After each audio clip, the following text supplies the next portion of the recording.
Aristo Freak chic. Aristo Freak, which is a style that you coined. Everybody, it's Charles and I'm here in New York City and Mother's Day is right around the corner. So I thought, who better to ask than a professional interior designer to show us how to deck out our Mother's Day brunch or table setting. So I have special guest Peti. Thank you for being here. Thanks for having me. This is so beautiful. So you're gonna show us how to design on a budget and Aristo Freak chic, right? Yes. All right, let's get into it. What's our tip number one? Okay, so as I was saying, I love buying fabrics wherever I go travel. So these are fabrics that I've traveled. One is from southern Thailand and one is from northern Thailand. Easy to pack, bring them around. And they're so pretty. And they're so cheap. They're like $4.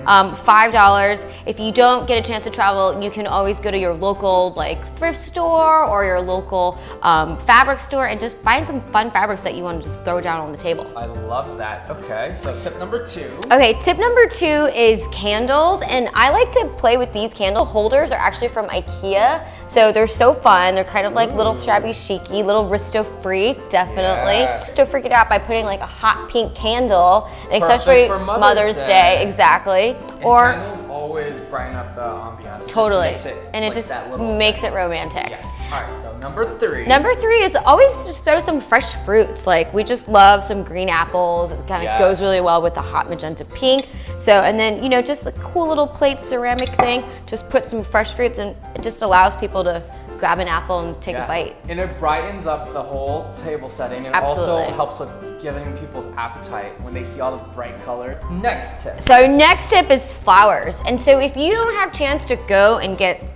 don't they feel amazing? They love them. I love the colors too. Yeah, it's perfect. It's kind of keeps it really neutral, but then a little splash of the hot pink and bring in that Mother's Day kind of floral feeling. And flowers are super cheap. $10, you get some really pretty flowers. And then what I did was I actually took a candle that I love, like a beautiful candle that's burnt out, and I reused the vase. I love that. So it's eco-friendly as well. Totally. So you don't have to get your traditional glass vase or whatever shape, but those are perfect. And I actually like my vases to be a little bit low for my table setting so that it allows more for conversation as opposed to a tall bouquet. I love it. You can reuse your candle, and then I like to buy and cut my flowers really short so you get this kind of nice, robust bouquet. It looks so full. I love it. It awesome. Just looks so much. Okay, so what's next? And then the last thing is napkin rings, like holders. These are kind of the fun things that you can really find. Like I got these at West Elm. They were so inexpensive, but they're so fun, and they're just kind of like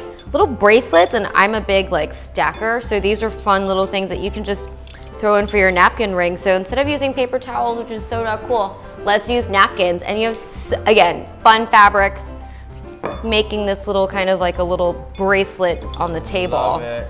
And then my last thing, I guess sometimes is I love going to flea markets or vintage stores or thrift stores and finding old ceramic porcelain teacups or cups or glasses. So I just kind of like to throw that mix in and make it a little Aristo Freak modern mix kind of a feeling. So let's talk a little bit about Mother's Day. What are some 5 attributes that really make you love your mom so much, and what has she taught you? My mom is so creative. That's one of the things that I think I love about her. And she's really taught me how to be resourceful and be kind and generous. And I think most importantly, be loving.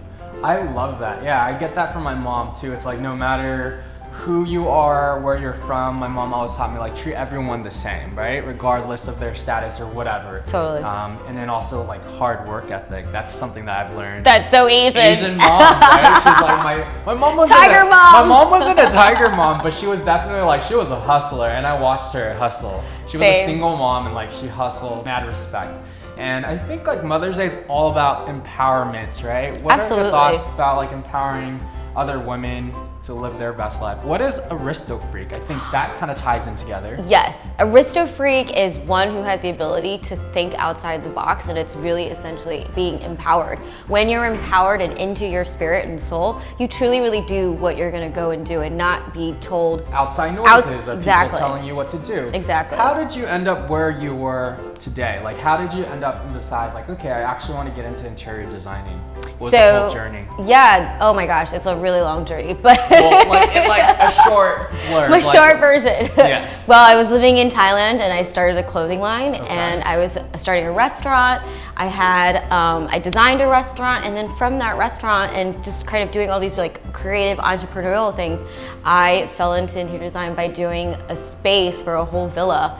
And from there I was like, wow, I'm kind of really good at this. And I just really started thinking about visual space and how it reacts and how people emotionally feel things when they're going into a space. Yeah. And so I love the idea that I'm actually able to control or make people feel a certain way by the environment that they're in.